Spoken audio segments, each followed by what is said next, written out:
خداوند آپ سب کے ساتھ ہوں، آپ کے ساتھ بھی ہو۔ ہمارے لیے انجیل مقدس مرکز کے مطابق۔ اے خداوند تیری تمجید ہو۔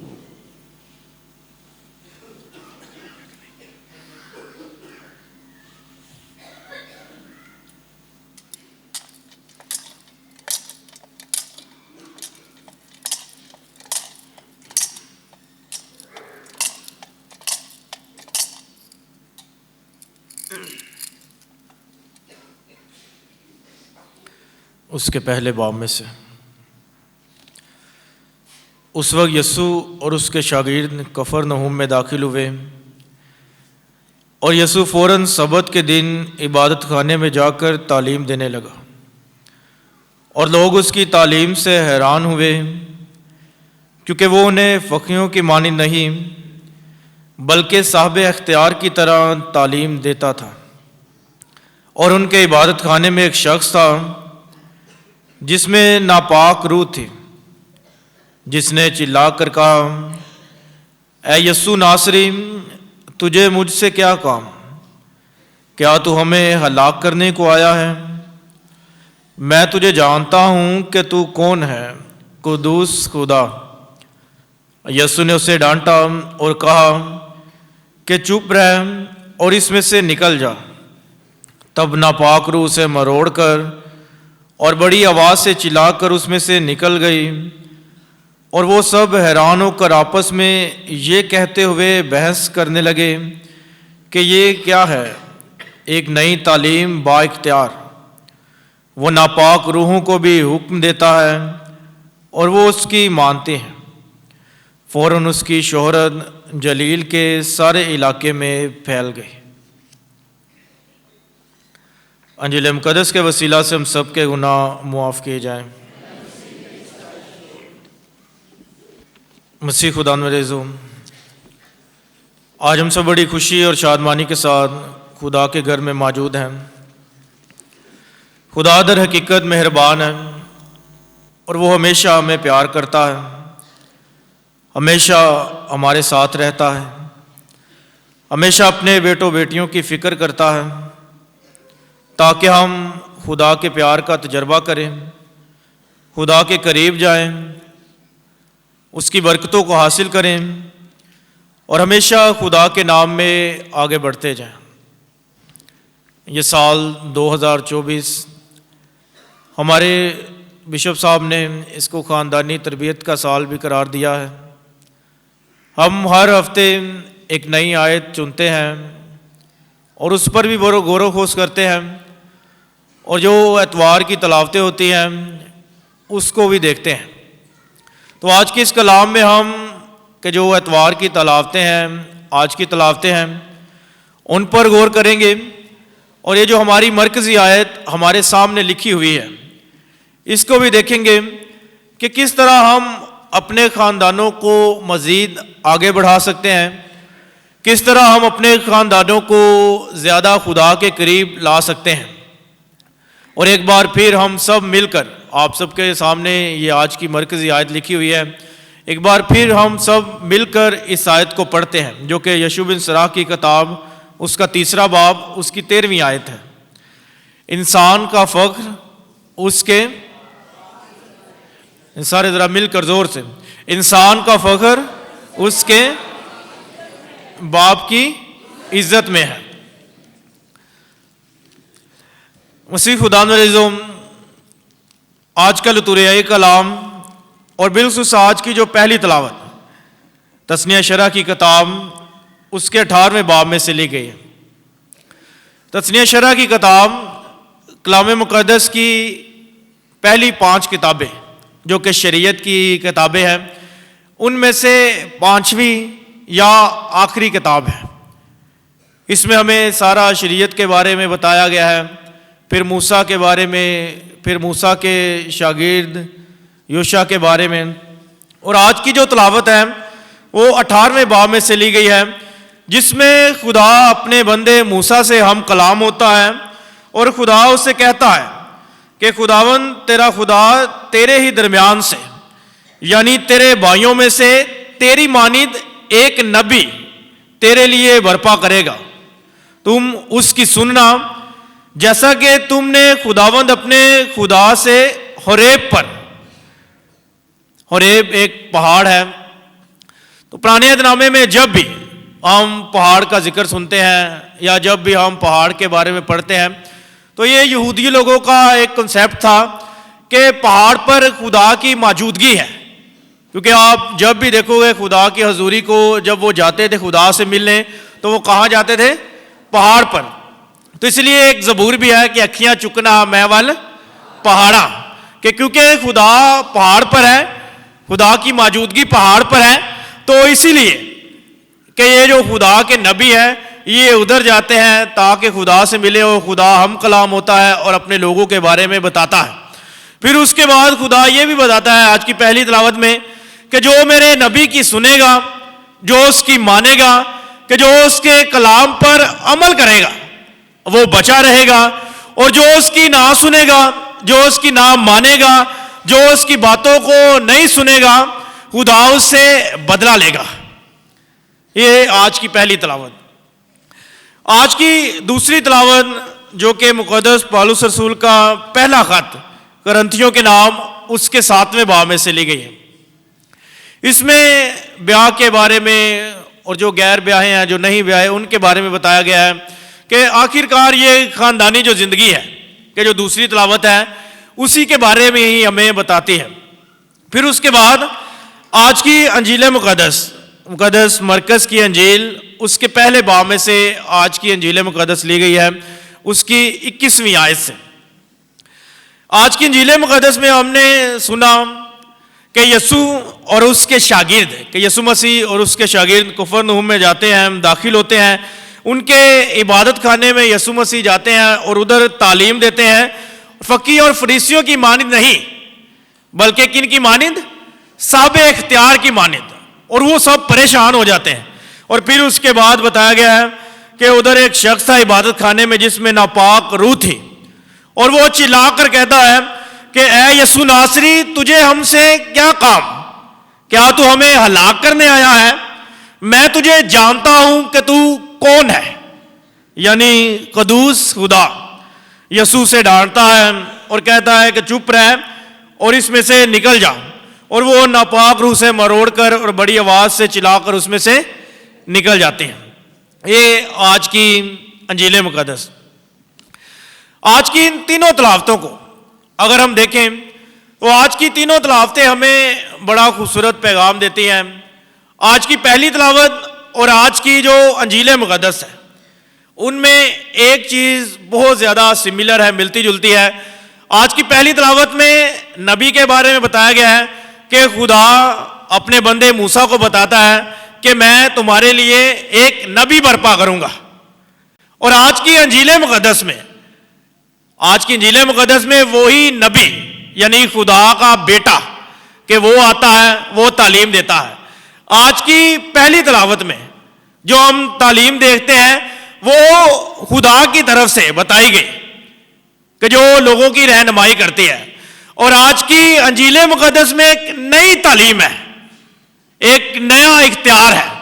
آج کی پہلی تلاوت میں نبی ایک لوگوں کی رہنمائی کرتا ہے، اور آج کی انجیل مقدس میں خدا کا بیٹا لوگوں کی رہنمائی کرنا شروع کر رہا ہے. یہ بڑی خوبصورت باتیں آج کی انجیل مقدس میں اور آج کی پہلی تلاوت میں ہمیں نظر آتی ہیں. پھر آج کی انجیل مقدس میں ہم دیکھتے ہیں کہ اگر ہم مقدس مرکز کی انجیل کو پڑھیں تو مقدس مرکز کی انجیل میں یسوع مسیح ابھی اپنی منادی کے آغاز میں ہے. تو یسوع مسیح اپنی منادی کا آغاز مقدس مرکز کی انجیل کے مطابق عبادت خانے سے کرتا ہے.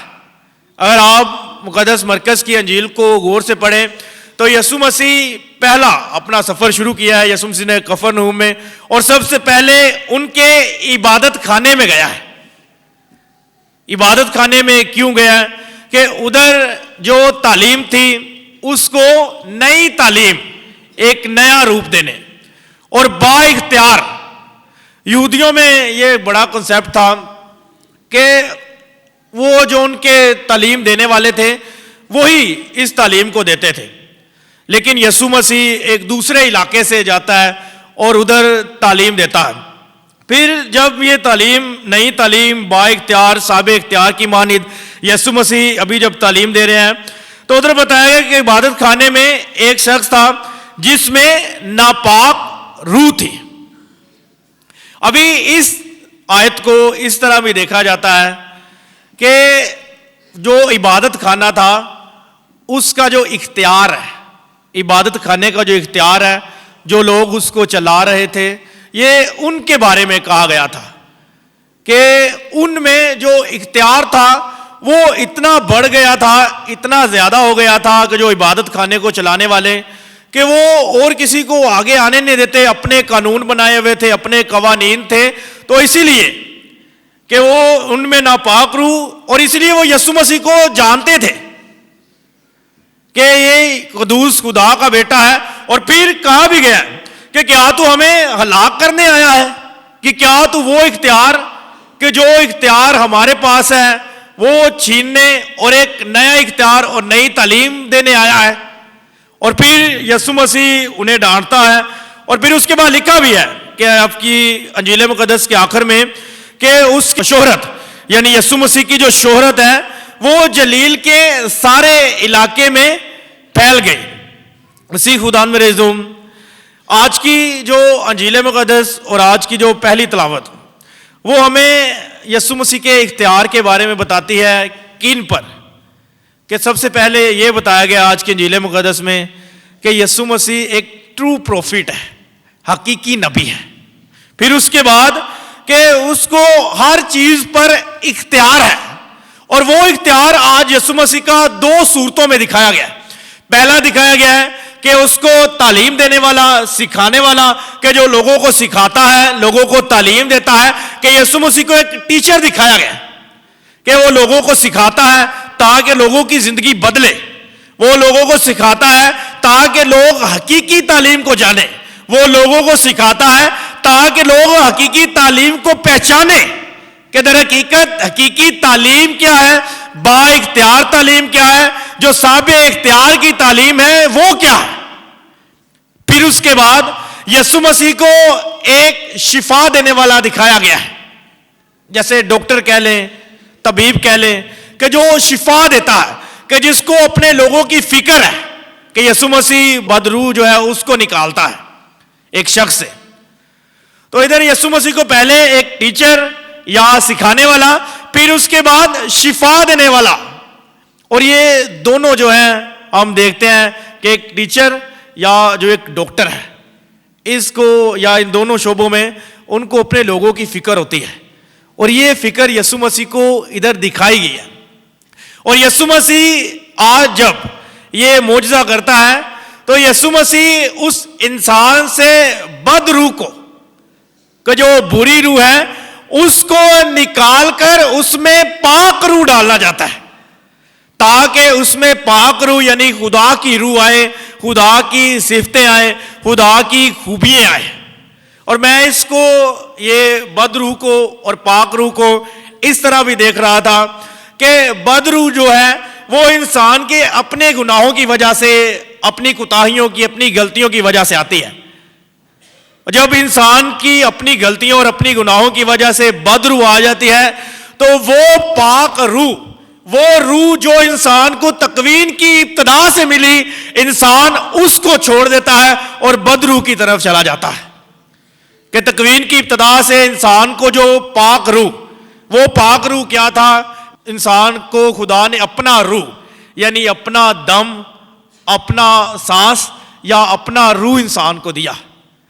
اور جب انسان اس کو بھول جاتا ہے تو پھر انسان بد روح یعنی جو گناہ ہے اس کی طرف بڑھ جاتا ہے. ہم سب جب گناہ میں گرتے ہیں یا گناہ کرتے ہیں تو ہم اس پاک روح کو، کہ جو خدا کا روح ہمیں دیا گیا ہے تکوین کی ابتدا میں، کہ جب خدا اپنا دم ہم میں پھونکتا ہے تو انسان کیا ہوتا ہے؟ جیتی جان ہوتا ہے. تو اسی طرح جب ہم اس جیتی جان کو، اس سانس کو یا اس دم کو یا اس روح کو جب بھول جاتے ہیں نا، تو پھر ہم خدا سے دور ہو جاتے ہیں اور گناہ کی طرف گرتے جاتے ہیں. ایک بہت مشہور تھیولوجن ہے، وہ گناہ اور خدا کی طاقت کو اس طرح بتاتا ہے، میں نے پہلے بھی ایک بار یہ بات شیئر کی تھی کہ انسان اور خدا کے درمیان ایک ڈور ہے، کہ ڈور کا ایک سرا خدا کے ہاتھ میں ہے اور ڈور کا دوسرا سرا انسان کے ہاتھ میں ہے۔ انسان گناہ کرتا ہے، انسان میں بدروح آ جاتی ہے، لیکن خدا جو ہے وہ چاہتا ہے کہ اس کے بیٹے بیٹیاں بچے رہے، اس کے بیٹے بیٹیوں سے وہ بدروح یعنی گناہ کی روح نکلے، پاک روح آئے، تو وہ خدا وہ ڈور کو چپکے سے باندھ دیتا ہے۔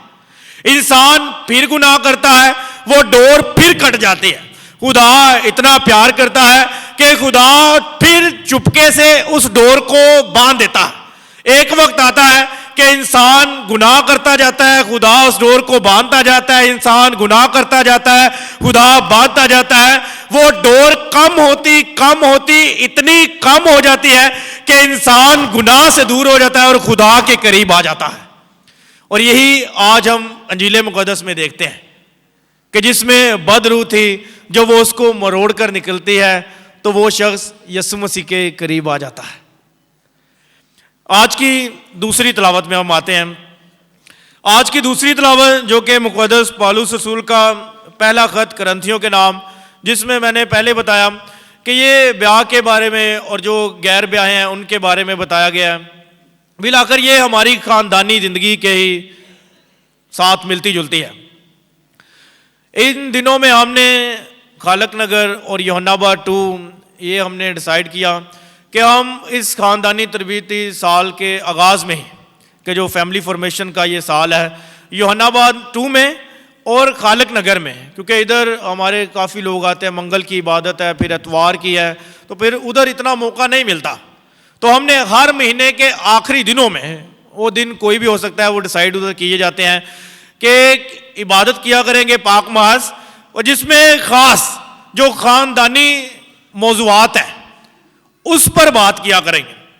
تو میں ادھر جب ان کو بتا رہا تھا تو میں ان کو بتا رہا تھا کہ خاندان در حقیقت ہے کیا، تو ان کو میں خاندان کی مثال ایک مشین کے ساتھ دے رہا تھا کہ جس طرح ایک مشین ہے تو مشین کے چھوٹے چھوٹے پرزے ہیں، تو ہر پرزہ جب اپنی جگہ پر فٹ ہو جاتا ہے، اپنی جگہ پر لگ جاتا ہے، تو جب وہ پرزے اپنی جگہ پر لگ جاتے ہیں تو وہ ایک مشین بنتی ہے، تو پھر وہ مشین اچھے سے کام کرنا شروع کر دیتی ہے۔ اگر اس مشین میں ایک پرزہ بھی کم ہو یا ایک پرزہ بھی اپنی جگہ پر نہ ہو تو وہ مشینری صحیح کام نہیں کرتی۔ تو اسی طرح خاندان ہے کہ جو خاندان میں ہر فرد یعنی باپ اس کے اپنے فرائض ہیں، ماں اس کے اپنے قانون ہیں، بیٹے اس کے اپنے اختیار ہیں، بیٹی اس کی اپنی رسپیکٹ ہے، جب یہ سب اپنے اپنے اختیار کے مطابق، اپنی اپنی ذمہ داریاں کے مطابق اپنے کام کرتے ہیں تو پھر خاندان ترقی کرتا ہے۔ اور جب ان میں سے ایک بھی اپنے کام سے، اپنی رسپانسبلٹی سے ہٹ جاتا ہے تو وہ خاندان کا ڈاؤن فال یا خاندان جو ہے وہ گرنا شروع ہو جاتا ہے۔ میں ادھر مثال دے رہا تھا کہ اکثر نا ساڈے وڈے یا ماں باپ ایسے نا جب بیٹے بیٹیاں بڑے ہو جاتے ہیں تو وہ اپنی لیمٹس کو بھول جاتے ہیں، تو اکثر جو ماں باپ ہیں وہ بیٹوں کو یا بیٹیوں کہتے ہیں بھی ہاں تو پیو بن لے یا تو ماں بن لے۔ اکثر ہمارے گھروں میں ایسے جملے بولے جاتے ہیں کہ جب وہ اپنی لیمٹ کو کراس کرتے ہیں، تو در حقیقت یہ اس جملے میں بتایا جاتا ہے کہ جو تیرا فرض ہے، جو تیری رسپانسبلٹی ہے اس میں رہنا ہے۔ جب بیٹا اپنی لیمٹ کو کراس کرے گا، جب بیٹی اپنی حدود کو پار کرے گی تو پھر خاندان گرتا ہے۔ اسی لیے ماں باپ کے اور بیٹوں بیٹیوں کے ہر ایک کی اپنی ذمہ داری ہے کہ کس لحاظ سے، کس طرح اور کس طریقے سے کام کرنا ہے۔ اور جب یہ سب یعنی باپ، بیٹا، ماں، بیٹی، جب یہ سب اپنی ذمہ داریاں کے مطابق، اپنی رسپانسبلٹی کے مطابق کام کرتے ہیں تو پھر جس طرح مشین کا ہر پرزہ اس کے اپنے حصے میں فٹ ہوتا ہے اور وہ اچھا کام کرتی ہے، اسی طرح جب یہ سب اپنی ذمہ داریاں کے مطابق کام کرتے ہیں تو پھر خاندان ترقی کرتا ہے، پھر خاندان آگے بڑھتا ہے۔ اور یہی آج کی دوسری تلاوت میں در حقیقت ہمیں اس کے بارے میں بتایا بھی گیا ہے کہ جب بے بیاہ یا جو بیاہ ہے وہ خدا کو جان لیتا ہے، خدا کو پہچان لیتا ہے، تو پھر اس کا بدن اور اس کی روح نسبتاً پاک ہو جاتے ہیں۔ اور جب ہم یہ ساری چیزیں جان لیتے ہیں نا تو پھر ہم خدا میں پاک ہو جاتے ہیں، اور یہ بڑا ضروری ہے۔ وہ آج کا کلام، آج کی تینوں تلاوتیں ہماری یہ رہنمائی کرتی ہیں، ہمیں یہ سکھاتی ہیں کہ ہم اس سال میں اپنے خاندان کی ترقی کے لیے کام کریں، اس با اختیار تعلیم کو سنیں، اس با اختیار تعلیم کو مانیں کہ جو ہمارے مسیح خداوند یسوع مسیح نے ہمیں دی ہے، اور جو ہمیں اپنی تعلیم، اپنے حکم اور با اختیار تعلیم ہمیں دیتا ہے۔ ہم بڑی ساری تعلیم سنتے ہیں، بڑے سارے لوگوں سے باتیں سنتے ہیں، اور ہم اس کی تعلیم کو بھول جاتے ہیں، اور جو لوگ ہمیں تعلیم سکھاتے ہیں اس تعلیم کو اپنی زندگی کا اور اپنے خاندانوں کا حصہ بنا لیتے ہیں۔ اس لیے ہم نے اپنے خاندانوں کو اس خدا کے قریب لانا ہے، اپنے خاندان کو پاک خاندان کی طرح بنانا ہے۔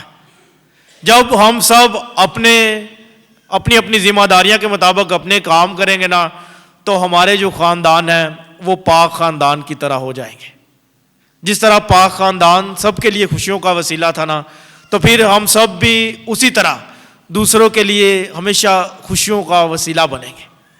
تو آج کا کلام ہماری رہنمائی کرتا ہے کہ ہم یسوع مسیح سے وہ تعلیم جو سنتے ہیں خدا کے کلام کے ذریعے، اس کو اپنے دلوں میں اپنائیں، اپنے دلوں میں بسائیں، اپنے خاندانوں کی ترقی کے لیے کام کریں، اپنے خاندانوں کی خوشی کے لیے کام کریں، اپنے خاندانوں کی بحالی کے لیے کام کریں، تاکہ خداوند خدا جو آج کے انجیل مقدس میں ہمیں ایک ٹیچر اور ایک ڈاکٹر نظر آیا ہے کہ وہ ہمیں ایک ٹیچر بن کر سکھائے، ہمارے خاندانوں کو سکھائے، اور ایک ڈاکٹر بن کے ہمارے خاندانوں میں سے ساری بیماریوں کو، ساری کمزوریوں کو اور سارے گناہوں کو نکالے۔ خدا آپ سب کو برکت دے، مسیح ہمارے خداوند کے وسیلے سے۔